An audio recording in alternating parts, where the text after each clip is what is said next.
सभी के डिनर हो जाने के बाद सीता देवी नंदिनी को अपने कमरे में बुलाती हैं। जब नंदिनी कमरे में गई तो दादी माँ भी मौजूद थी। कुछ खास बात है क्या मम्मी जी? हाँ, कुछ खास है, बैठो, कहकर उन्होंने सोफे की तरफ इशारा किया। दादी माँ बोली, कल तुम पहली बार कार्तिक के साथ अदालत जाओगी, हनी और बनी के कस्टडी के लिए। तुम्हें और कार्तिक को एक खुशहाल दंपति के तौर पर अपने आप को दिखाना है, ताकि अदालत को इस बात का एहसास हो जाए कि हमारा हनी और बनी हमारे साथ खुश रहेंगे। जी, मैं मानती हूँ, सीता देवी बोली। मैं जानती हूँ तुम उन दोनों से बहुत प्यार करती हो, लेकिन यह बताना हमारा फर्ज है कि कल अगर तुमसे कुछ पूछा जाए या तुम्हें गुस्सा भी आए, तो शांत रहना। कुछ ऐसा मत करना कि हमारे हनी और बनी के कस्टडी में हमें तकलीफ हो, क्योंकि कार्तिक का गुस्सा तो तुम जानती हो, उससे तो हम बातें कर ही नहीं सकते, वो हम पर ही चिल्लाएगा। नंदनी उनकी बात सुनकर मुस्कुरा दी। उनसे बात करके वो समझ सकती थी इन दोनों की मुश्किल को। बचपन से पाल पोस कर बड़ा कर रही थी उसे, और अचानक रंभा ने आकर उनसे उनके पोते पोती को छीनने की कोशिश कर रही थी। उनसे बात करके जब नंदनी अपने कमरे में आई तो उसे कार्तिक नजर नहीं आया। नंदनी यह सोचकर खुश हो गई कि कार्तिक अभी कमरे में नहीं है, तो जल्दी जल्दी जाकर सो जाएगी, ताकि उसके बाद कार्तिक आए तो उसे सोया हुआ समझकर परेशान न करे। वह कार्तिक को बुड्ढा बोलकर बार बार चिढ़ा रही थी, तो नंदनी को पता था कि कार्तिक चिढ़ा हुआ है। नंदनी बिना चेंज किए अपने आप को ब्लैंकेट में पूरी तरह से छुपाकर बस सो चुकी थी। कार्तिक इस वक्त स्टडी रूम में अपना कुछ काम पूरा कर रहा था। जब अंदर आया तो नंदिनी को बिस्तर पर सोते हुए देखा। अच्छा, इतनी जल्दी? यह उल्लू जो 12 बजे रात तक जागती रहती है, आज 10:30 बजे सो गई। कार्तिक ने थोड़ा जोर से बोला था ताकि नंदिनी सुन सके, कुछ न कुछ जवाब दे, लेकिन नंदिनी क्योंकि जाग रही थी लेकिन दुबक कर सोई हुई थी, नंदिनी कुछ बोले बगैर अपनी आंखों को और कस के बंद कर लेती है। कार्तिक अपने हाथ में मौजूद फाइल को सोफे पर रखकर नंदिनी की ओर बढ़ा। उसने धीरे से ब्लैंकेट को हटाया। नंदिनी के चेहरे पर बालों ने पर्दा कर रखा था। उसने अपनी उंगलियों से उसके बालों को कान के पीछे किया और गौर से नंदिनी को देखने लगा। इस बात में कोई शक नहीं था कि नंदिनी बहुत खूबसूरत थी। कार्तिक उसके छोटे से नाक पर अपनी उंगली से एक बार टैप करता है। बहुत सालों से कार्तिक एक मैच्योर लाइफ जी रहा था। नंदिनी का बचपना उसके अंदर एक नई एनर्जी देता था। उसे कहीं न कहीं नंदिनी का बचपना नंदिनी की ओर आकर्षित कर रहा था। नंदिनी के फरफराते पलकों को देखकर कार्तिक समझ चुका था कि नंदिनी जगी हुई है और सोने का नाटक कर रही है। उसने थोड़ा जोर से नंदिनी को सुनाने के लिए कहा, अरे यह तो सो गई है, अच्छा ही है। कार्तिक अपनी उंगलियों को उसके होठों पर रखकर बोला, अब मैं इसे कितना भी किस करूं, इसको पता नहीं चलेगा। किस किस। नंदिनी के कानों में यह सब जैसे गूंजने लगे। अपनी जिंदगी का पहला किस इस तरह से तो बिल्कुल नहीं करना चाहती थी। उसके लिए तो जाने कितने सारे सपने देख रखे थे। वो झट से दूसरी तरफ करवट लेकर सो गई, जैसे वो नींद में करवट ले रही हो। नंदिनी इस वक्त पूरी तरह से पेट के बल सोई हुई थी। उसके पीठ पर अपने शरीर का लगभग आधा भार डाल चुका था। नंदिनी से अब बर्दाश्त नहीं हो रहा था कितनी देर तक इस तरह से दबी हुई रहेगी। कार्तिक कभी उसके गले, उसके कान को अपनी उंगलियों से टच कर रहा था। कार्तिक की हर एक टच के साथ नंदिनी की पलकें फरफरा रही थी। यह 33 साल का बुढ़ा सच में एक बच्चे की तरह मुझे परेशान कर रहा है। नंदिनी से बर्दाश्त नहीं हुआ तो उसने झट से अपनी आंखें खोली और अपने चेहरे को घुमाकर कार्तिक को देखा। कार्तिक नंदिनी को हैरानी से देखते हुए बोला, अरे तुम तो जागी हो। नंदिनी अपना पूरा जोर लगाकर ढकेलते हुए बोली, मैं तो आपको अच्छा इंसान समझती थी, लेकिन आप तो लड़कियों का फायदा उठाते हो। कार्तिक उसको पकड़कर अपने करीब लाते हुए बोला, लड़कियों का नहीं, बीवी का। मैं तो बस तुम्हें दिखा रहा था कि मैं भी कितना यंग हूँ और मेरे अंदर कितनी एनर्जी है। मिस्टर कपूर, आप बड़े वाले बेशर्म हो। नंदिनी अपने हाथ को उन दोनों के बीच रखते हुए बोली। जहाँ कार्तिक इस वक्त नंदिनी के चेहरे में खोया था, तो नंदिनी भी कार्तिक को देखकर अपने कान्हा जी को कई बार शुक्रिया कह चुकी थी। उसे जैसा पति चाहिए था, कार्तिक बिल्कुल वैसा था। दूसरे शब्दों में कहे तो नंदनी तो पिघल चुकी थी, पर वो दिखाएगी क्यों, वह अभी तो नाराज है। उसने झट से कार्तिक को बिस्तर पर ढकेला और घुटने के बल बिस्तर पर बैठते हुए बोली, बुरा लगा ना आपको जब मैंने आपसे कहा कि आप बुढ़े हो? कार्तिक इस वक्त उठकर बेड रेस्ट से टिकते हुए कहता है, तो बुरा नहीं लगेगा? जो मेरी बीवी मुझे बुढ़ा बोलेगी तो 33 साल का हूँ, बुढ़ा नहीं हुआ हूँ। कार्तिक की आवाज से पता चल रहा था कि वो सच में नाराज है। तो क्या मुझे बुरा नहीं लगता जब मेरा पति मुझे बोलता रहता है कि मैं बच्ची हूँ? और आप अपने आप को इतना बड़ा समझते हो तो आप बुढ़े हुए है ना? कार्तिक नंदिनी के बात को समझ रहा था। उसने सुलह करने की इरादा से कहा, ठीक है, अब तुम मुझे बुढ़ा नहीं कहोगी। अगर आप मुझे बच्ची कहोगे तो मैं भी आपको बुढ़ा कहूंगी, ठीक है? मैं तुम्हें कभी बच्ची नहीं कहूंगा। तो हो गई हमारी दोस्ती, कहकर कार्तिक ने हाथ आगे किया। नंदिनी अपनी आंखें छोटी करके उसके उस बढ़े हुए हाथ को देखकर कहती है, यह किसने कहा आपसे कि मैंने आपको माफ कर दिया? आपको पता है, इस वजह से आप मेरे भाई के एंगेजमेंट में नहीं आए। आप अपने उस दोस्त से हमारे लिए डाइवोर्स पेपर तैयार करवाया, और तो और आपने मुझे एक चीटिंग करने वाली बीवी समझा।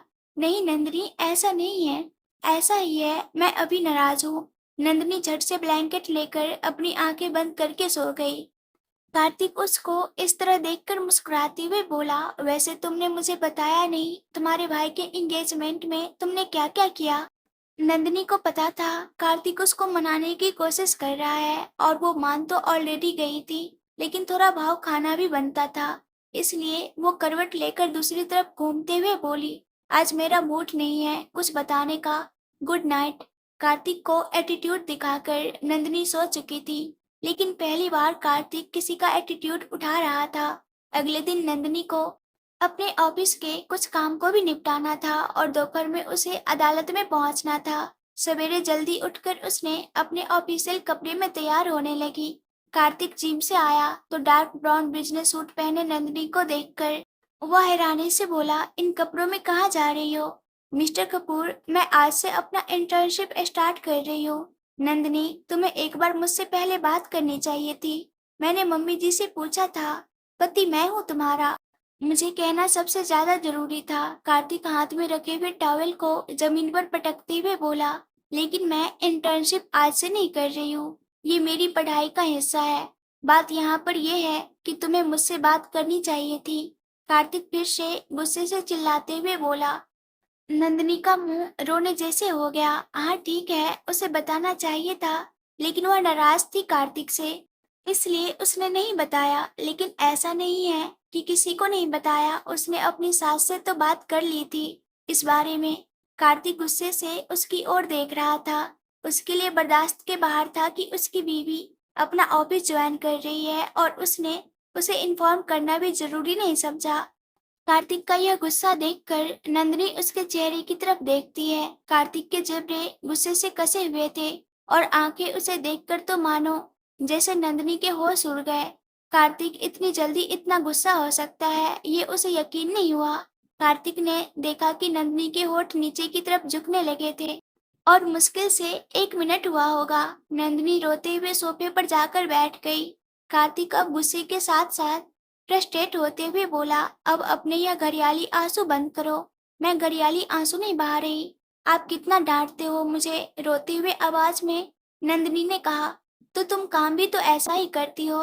कार्तिक दांत पीसते हुए बोला। नंदिनी अपने हथेली से अपने आंसू पोंछते हुए बोली, ठीक है ना, पहले नहीं बताया, अब तो बता देती हूँ ना मिस्टर कपूर, कहकर वह 2 बार शुबक कर अपने आंसू को और अपने नाक को पोंछती है। फिर नंदिनी कहना शुरू करती है, मिस्टर कपूर, मैं आज से, कहते हुए नंदिनी हिचकियां लेना शुरू कर चुकी थी। जो गुस्सा इस वक्त कार्तिक की आंखों में था अब हैरानी में बदल चुका था। मुश्किल से 3 से 4 मिनट हुए होंगे इन सब बातों में, लेकिन नंदिनी को देखकर कोई भी कह सकता था कि जाने कितने घंटे से रो रही है लड़की। नंदिनी अपना मुंह तो बोलने के लिए खोल रही थी, लेकिन उसकी हिचकी और उसके रोने की आवाज से वह अपनी बात कह ही नहीं पा रही थी। कार्तिक झट से आगे बढ़कर वहां से पानी का गिलास लाकर नंदिनी के मुंह से लगा देता है। नंदिनी 2 घूंट पानी पीती है और कार्तिक की तरफ देखकर कहती है, आप बहुत गंदे हो, आप बिल्कुल अच्छे नहीं हो। आपने मुझे इतना रुला दिया, मैं अब आपसे कभी बात नहीं करूंगी। अब आपके पास कभी नहीं आऊंगी। कहकर नंदिनी उठी और कमरे से बाहर की तरफ जाने लगी कि तभी उसके हाथों पर किसी की पकड़ उसे महसूस हुई। नंदिनी पलटकर देखती है, नंदिनी के हाथों को कार्तिक ने पकड़ रखा था। नंदिनी अपने हाथों को छुड़ाने की कोशिश करती है तो कार्तिक उसके हाथ को पकड़कर खींचकर सामने खड़ा कर देता है, अपने चेहरे को झुकाए। नंदिनी आंसू से भीगे चेहरे के साथ कार्तिक के सामने खड़ी थी। कार्तिक उसे खींचकर अपने सीने से लगाता है, उसके बालों को सहलाने लगता है। अचानक से कार्तिक से मिले हुए इस अपनेपन से नंदिनी, जो अपने आंसू को रोकने की कोशिश कर रही थी, वह और जोर जोर से रोने लगती है। वह साथ साथ कार्तिक को डांटते हुए बड़बड़ाए जा रही थी कि कार्तिक ने किस तरह से उसे डांटा। कार्तिक उसे अपनी गोद में उठाकर बाथरूम तक लेकर गया और फिर एक नैपकिन गीला करके उसके चेहरे को अच्छी तरह से पोंछकर साफ किया। कुछ ही देर में ही उसके चेहरे को देखकर कार्तिक को अपने आप पर गुस्सा आ रहा था। जब वह जिम करके अंदर आया था, तभी खिला हुआ फूल थी नंदिनी, लेकिन इस वक्त उसकी आंखें, उसके नाक, उसके गाल सब रो रो के लाल हो चुके थे। कार्तिक उसे लेकर बाहर आया, फिर उसने घड़ी को देखा और फिर नंदिनी को देखते हुए बोला, तुम अभी आधे घंटे तक कमरे से बाहर नहीं आओगी?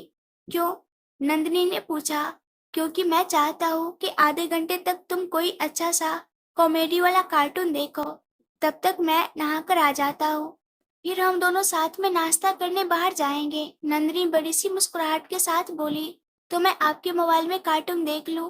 कार्तिक उसको इस हाल में तो बाहर जाने का रिस्क बिल्कुल नहीं ले सकता था, क्योंकि उसके चेहरे को देखकर कोई भी कह देता कि वो रोई है, और फिर कार्तिक को भले ही कोई नहीं डांटता, लेकिन दादाजी और उसके पापा तो जरूर दो बातें सुना देते।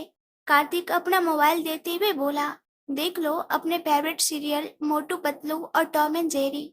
देखते हुए सोफे पर बैठ गई।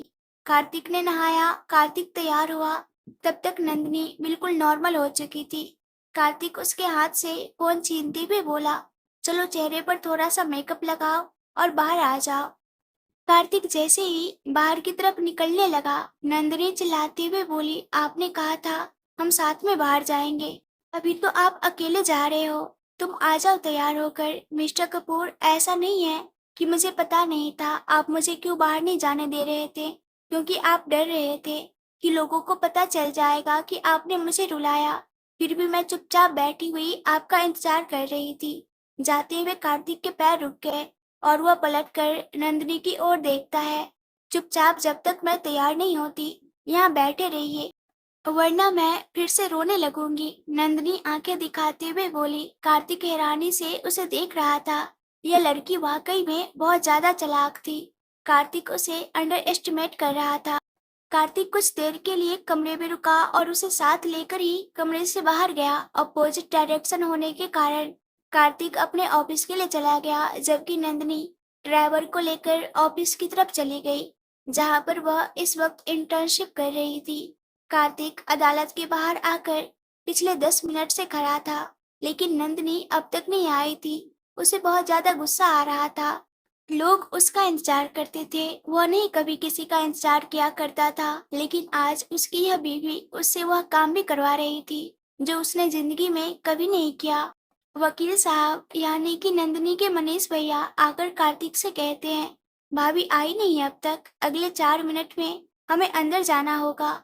मैं पहले ही कह रहा था कि मत इन्वॉल्व करो इस लड़की को, पर तुम सुनते कहाँ हो मेरी बात। कार्तिक गुस्से से अपनी आंखों पर लगे हुए चश्मे को उतारकर मनीष की ओर देखते हुए बोला, यार बीवी है तुम्हारी, एक बच्चे की कस्टडी के लिए लड़ रहा है। दिखाना तो होगा ना कि बच्चों को माँ बाप दोनों का प्यार मिलेगा। तो फिर इंतजार कर बैठकर मेरे सर पर नाच मत। कार्तिक गुस्से से झल्लाते हुए बोला और उस गोगल्स को अपने शर्ट के पॉकेट में डालकर दोनों हाथों को अपने पैंट के पॉकेट में डाला और रास्ते की ओर देखने लगा। एक स्कूटर तेजी से आकर कार्तिक से बस 10-15 कदम पहले रुक गया। कार्तिक स्कूटर को देख रहा था। लाल पीले अजीब से कपड़ों को पहने हुए एक लड़की, जिसने ओढ़नी को अपने सर से लेकर चेहरे तक पूरा ढक के बांधा हुआ था, स्कूटर से उतरती है। एक बड़ा सा बैग उसने अपने एक कंधे से लेकर कमर तक तिरछा में लटकाया हुआ था। ना चाहते हुए भी कार्तिक की नजर उसके उस बेढंगे से कपड़े और उस बैग पर चली गई। मनीष भी इस लड़की की तरफ ही देख रहा था। लड़की स्कूटर को स्टैंड पर लगाते हुए और अपने हाथों को पीछे कर अपने सर पर बंधे हुए उस दुपट्टे के गांठ को खोलने लगती है। उसने दुपट्टे को खींचकर अपने सर से हटा दिया। दुपट्टा हटाते ही वह लंबे घने बाल जो उसने दुपट्टे के नीचे दबा रखा था, वह एक झटके के साथ उसके चेहरे के दोनों तरफ जाकर बिखर गया और उसके साथ ही हैरत में फैल गई कार्तिक और मनीष की आंखें। वह नंदिनी थी। मुस्कुराते हुए अपने दुपट्टे को उस बड़े से बैग में डालकर नंदिनी कार्तिक के पास आई। उसकी उन कपड़ों को देखकर कार्तिक बोला, यह क्या हुलिया बनाया है तुमने? और कहाँ थी? अपने उस कपड़े को देखते ही नंदिनी मुस्कुराते हुए बोली, बस 2 मिनट। आपकी कार कहाँ है? कार्तिक, क्योंकि अपनी कार से अटका हुआ था, उसने अंगूठे से उस तरफ इशारा किया। नंदिनी झट से दरवाजा खोलकर अंदर घुस गई। उसने ड्राइवर की तरफ इशारा किया तो ड्राइवर भी बाहर चला गया। काले शीशे होने के कारण बाहर से कुछ भी अंदर का नजर नहीं आ रहा था। महज 2 मिनट के अंदर नंदिनी अंदर से बाहर निकली। सलवार और दुपट्टे तो उसके वही थे जो उसने पहले पहन रखा था, बस कमीज को बदलकर सलीकेदार पहनी थी। अपने बालों को ठीक करके अपने होठों पर हल्का सा लिपस्टिक लगाकर बालों को पिन करते हुए बाहर आई। 2 मिनट के अंदर उसके अंदर आए हुए इस बदलाव को देखकर कार्तिक और मनीष दोनों हैरान थे। वह मुस्कुराकर मनीष की ओर बढ़ते हुए बोली, एक अच्छी खबर लेकर आई हूँ आपके लिए।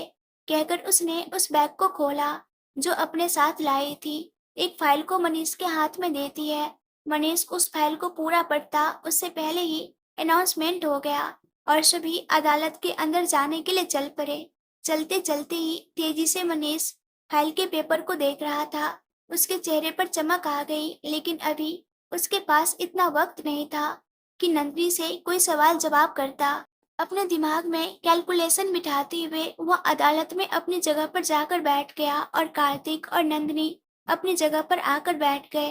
रंभा पहले ही अंदर आकर बैठ चुकी थी। कार्तिक को देखते ही वह कुटिलता से मुस्कुराई। कार्तिक उसकी मुस्कुराहट का मतलब अच्छी तरह से समझता था।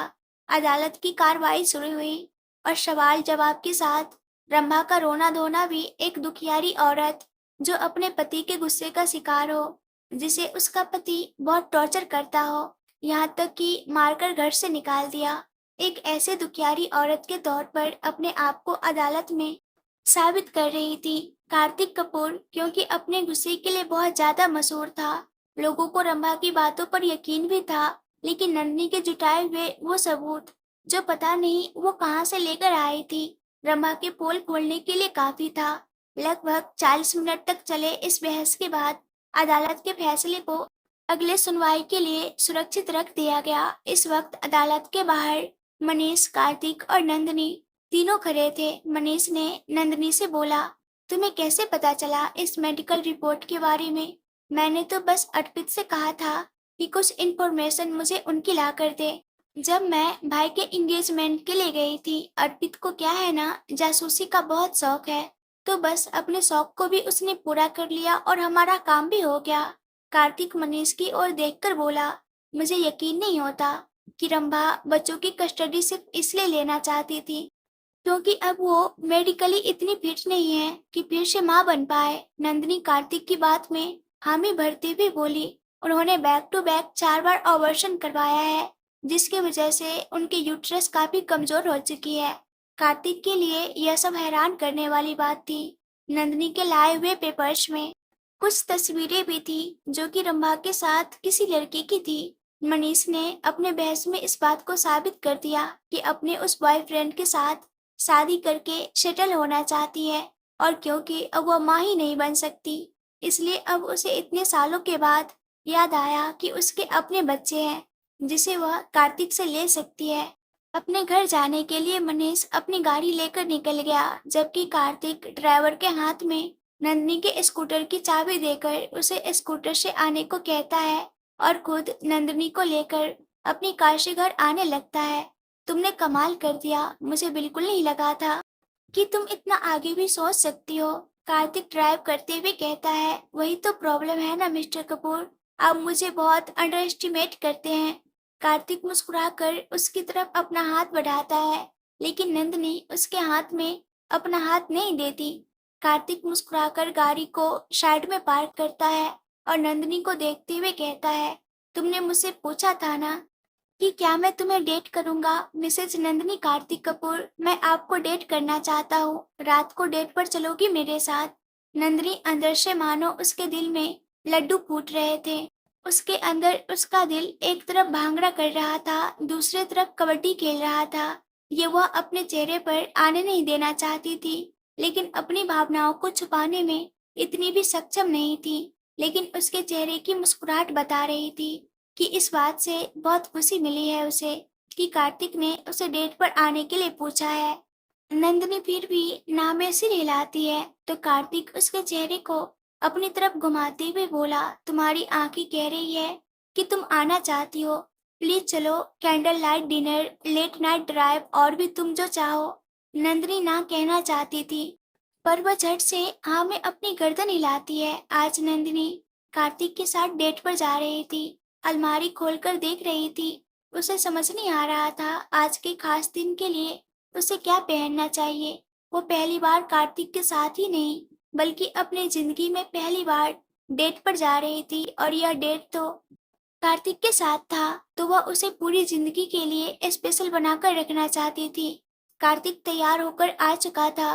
नंदिनी को अपने कपड़ों के साथ इस तरह से युद्ध करता देख वह उसके पास जाकर बोला, यह कुश्ती क्यों खेल रही हो तुम अपने कपड़ों के साथ? नंदिनी अपने मुंह बनाते हुए कंफ्यूजन में पीछे पलटी। वह कुछ कहती उससे पहले ही उसका मुंह कार्तिक को देखकर हैरानी से खुला का खुला रह गया। उसने पहली बार कार्तिक को जीन्स और टी शर्ट में देखा था।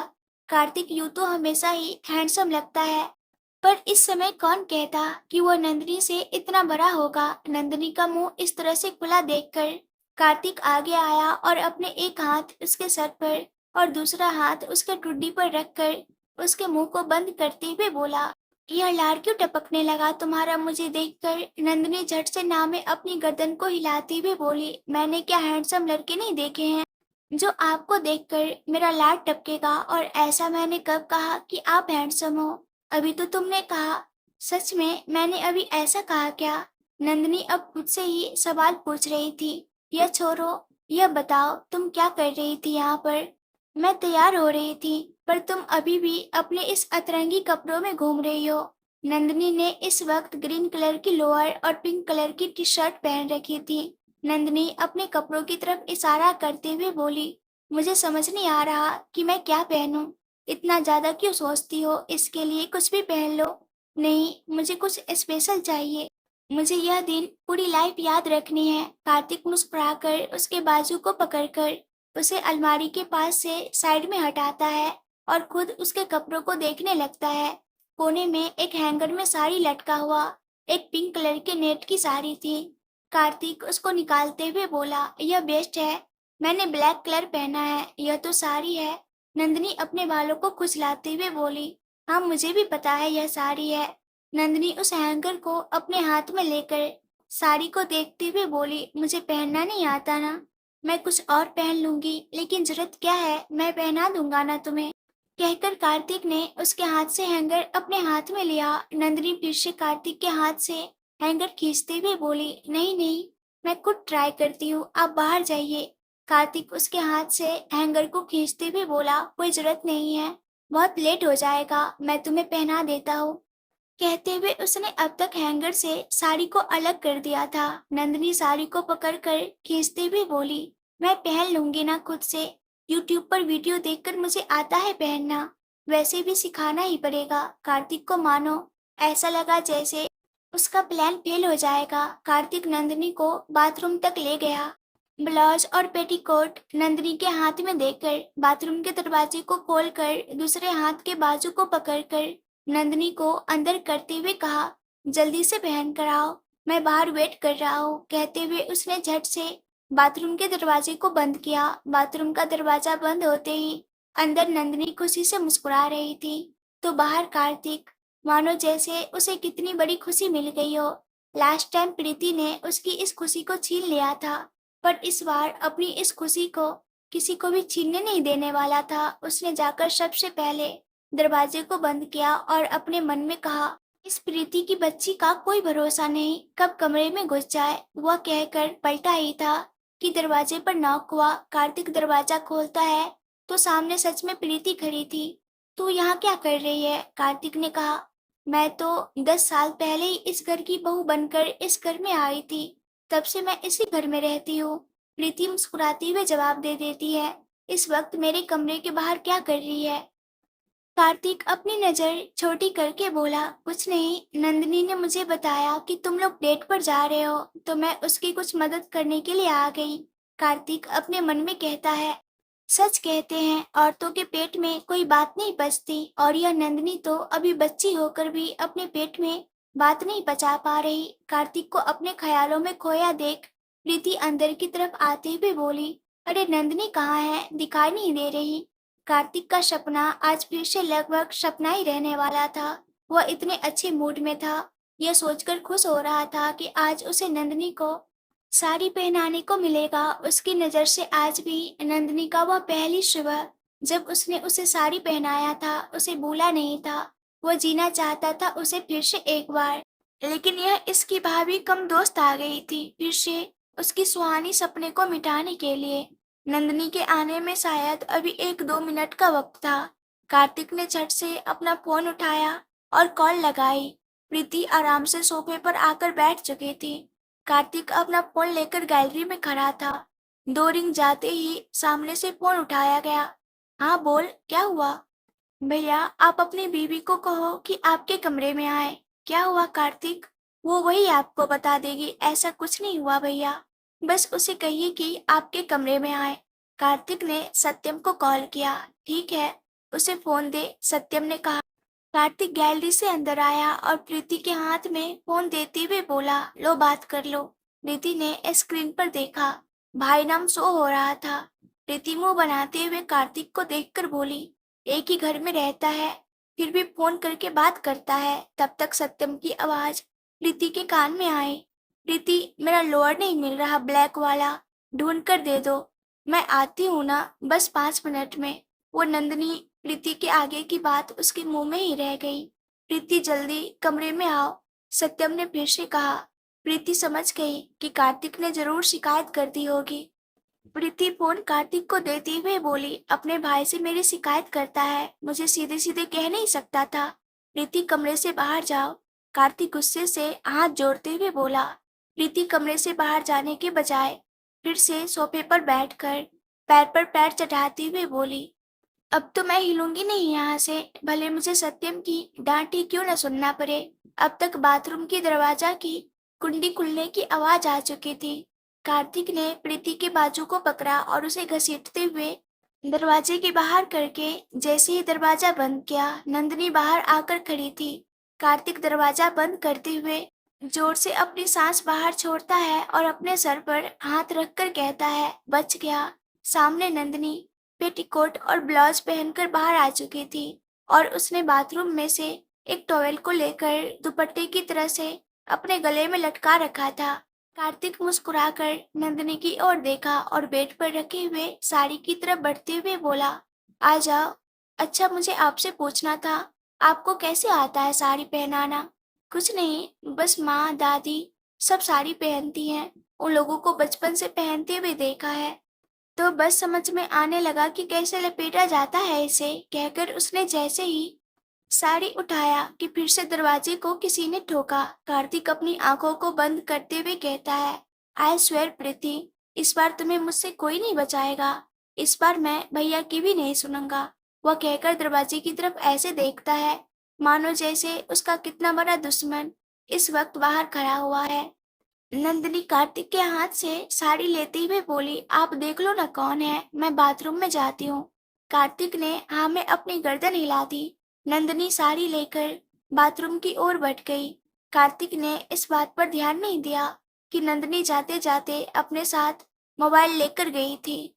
कार्तिक ने दरवाजा खोला तो प्रीति और शनि, बनी और प्रीति के दोनों बच्चे, रिंकी, दोनों बच्चे भी इस वक्त दरवाजे पर खड़े थे। कार्तिक को ऐसा लग रहा था जैसे प्रीति की चोटी पकड़कर उसे कितना पीटे, वो खुद तो आई और खुद को बचाने के लिए बच्चों को अपना ढाल बनाकर आई। उसे पता था कि यह सभी बच्चों को सोने का टाइम है और जरूर यह प्रीति की बच्ची उसके साथ में अपने बच्चों को भी उठाकर जबरदस्ती यहाँ ले आई है। प्रीति बोली, सत्यम जी को कुछ काम था, मैंने काम कर दिया तो सोचा क्यों ना नंदनी को तैयार कर दूं। यह बच्चे भी बोलने लगे कि उन्हें भी मम्मी और चाची को देखना है, तो इन्हें मैंने कहा चलो फिर, नंदनी क्या कोई आठवां अजूबा है जिसे देखने के लिए लोग आएंगे। तो कितना पजेसिव हो रहा है उसको लेकर। कहाँ है नंदनी? नंदनी, नंदनी कहते हुए प्रीति अब उनके 6 बच्चों को अपने हाथों से आगे की तरफ धकेलते हुए कमरे के अंदर घुसा देती है और खुद भी कमरे के अंदर आ गई थी। कार्तिक अपना दांत पीसकर रह गया। बच्चों के सामने वह ज्यादा बोल भी नहीं सकता था, वरना आज तो सच में प्रीति की खैर नहीं थी। अरे अभी नहीं है नंदनी कमरे में? क्या हुआ, तुमने फिर से उसे डांटा तो नहीं? प्रीति ने जैसे ही यह कहा, सभी बच्चे कार्तिक की ओर घूर कर देखने लगे। कुछ दिन में ही नंदनी इन सब की फेवरेट बन चुकी थी और यह लोग बर्दाश्त नहीं कर सकते थे कि कोई नंदनी को डांटे। कार्तिक प्रीति की बातों पर पहले तो अपना मुंह बनाता है, लेकिन फिर बच्चों की नजर अपने ऊपर महसूस करते ही कहता है, ऐसे क्या देख रहे हो तुम लोग? मैंने कुछ नहीं किया तुम्हारी चाची को। पक्का ना पापा, आपने मम्मा को नहीं डांटा है? कहाँ है मेरी मम्मा? हनी मुंह बनाते हुए आगे आई और कमर पर हाथ रखकर कार्तिक के आगे खड़ी हो गई। कार्तिक उसे अपनी गोद में उठाकर उसके गाल को चूमते हुए बोला, कुछ नहीं किया है तुम्हारी मम्मी को मेरा बच्चा। हनी भी अपने पापा के किस को वापस उनको देते हुए उनके गाल पर किस करते हुए कहती है, तो फिर कहाँ है मेरी मम्मा? बाथरूम में, बस आ रही होगी। प्रीति आराम से बच्चों को लेकर सोफे पर बैठ गई और बोली, तब तो मैं इंतजार कर लेती हूँ, वो आएगी तब मिलकर ही जाऊंगी। तुम अभी डिनर के टाइम पर उसके साथ थी ना? कार्तिक हनी को गोद से उतारते हुए प्रीति को देखकर बोला, हाँ तो ऐसे बोल रही हो जैसे कितने दिनों के बाद आई हो, कि मतलब मिलकर ही जाऊंगी। तब तक बाथरूम की कुंडी फिर से खुला। सभी एक साथ उस तरफ पलटकर देखते हैं। नंदनी साड़ी को पहने हुए अपने मोबाइल को अपने हाथ में थामे बाथरूम से बाहर निकली। वो बहुत प्यारी लग रही थी। उसके ऊपर गुलाबी साड़ी सच में बहुत प्यारी लग रही थी। उसने साड़ी परफेक्ट तो नहीं पहनी थी, पर उसकी खूबसूरती उसकी इस कमी को छुपा गई। सबको अपने कमरे में देखकर खुशी खुशी अंदर आते हुए बोली, क्या बात है, सब एक साथ? कार्तिक नंदिनी को साड़ी में देखकर खुश तो हुआ, लेकिन फिर से एक बार उसके हाथ से यह सपना, यह मौका चला गया। उसने पलटकर प्रीति की तरफ देखा, जो कि इस वक्त नंदिनी से बात कर रही थी। अपने ख्यालों में ही उसने प्रीति को 36 तोपों से उड़ा दिया था। उसके जबरे गुस्से से कसने लगे थे। प्रीति कहीं न कहीं ये बात जानती थी। वो कार्तिक को इरिटेट कर रही थी, लेकिन वो जानबूझकर कार्तिक को इरिटेट करने ही आई थी। तो भला देखती क्यों? कार्तिक को इग्नोर करते हुए प्रीति बच्चों के साथ कार्तिक के ही कमरे में बैठी रही। नंदनी आईने के सामने जाकर तैयार होती है। नंदनी को तैयार होता देख कार्तिक प्रीति से कहता है, अब बच्चों को सोने के लिए भेज दो, लेट हो गया है और तुम जाकर सो जाओ। प्रीति अच्छे से जानती थी कि उसे इस कमरे से भेजने के लिए यह सब कार्तिक की तरकीब है। नंदनी अपने होठों पर लिपस्टिक लगाकर पलटते हुए बोली, प्रीति दी, आप भी क्यों नहीं चलती हमारे साथ?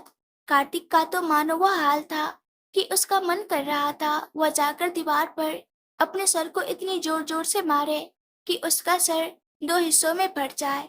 कार्तिक उसे डेट पर लेकर जा रहा है। यह उनकी पहली रोमांटिक डेट है, उन दोनों की। नंदनी प्रीति और बच्चों को वहां पर चलने के लिए बोल रही है। फिर यह डेट कहाँ रहेगा? यह तो फैमिली आउटिंग पर बाहर जाने के जैसा हो गया। कार्तिक गुस्से से कमरे से बाहर निकल गया। प्रीति पहले तो पलटकर कार्तिक को तब तक देखती है जब तक कि उसके नजरों से वह घर के बाहर की तरफ नहीं चला गया। फिर वह पलटी और नंदनी की तरफ देखा और दोनों ने जोर से ठहाका मारकर हंसी। हंस हंस कर दोनों की बुरी हालत हो चुकी थी। जहाँ सोफे पर बैठे बैठे नंदनी अपने पेट को पकड़कर हंस रही थी, तो वहीं दरवाजे के पास रखी हुई कुर्सी पर बैठकर प्रीति हंस हंस कर बेहाल हो रही थी। जबकि दोनों के बच्चे अपनी माँ और चाची को इस तरह से हंसते हुए देखकर एक दूसरे को ऐसे देख रहे थे मानो जैसे पूछना चाह रहे हो कि हुआ क्या है। अब इन बच्चों को कौन बताए कि सारी शैतानी नंदिनी की थी। कार्तिक ने जैसे ही नंदिनी के हाथ में साड़ी दी थी, नंदिनी समझ गई थी कि कार्तिक अब जानबूझकर उसे परेशान करेगा, इसलिए मोबाइल लेकर ही बाथरूम में गई थी और प्रीति को अपनी मदद के लिए बुलाया था। प्रीति वापस जब सत्यम के कमरे में गई तो सत्यम को फिर से सारी बात समझाकर कि वो नंदिनी के लिए ही जा रही है, वो बच्चों को लेकर आ गई थी। अगर आप लोगों को ये कहानी पसंद आ रही है और इस कहानी के आगे के पार्ट्स भी देखने हैं, तो प्लीज ढेर सारे कमेंट्स कीजिएगा और इस वीडियो को लाइक एंड शेयर जरूर कर दीजिएगा। और जिन लोगों ने चैनल को सब्सक्राइब नहीं किया है, वो लोग प्लीज चैनल को सब्सक्राइब कर लीजिएगा। Thank you.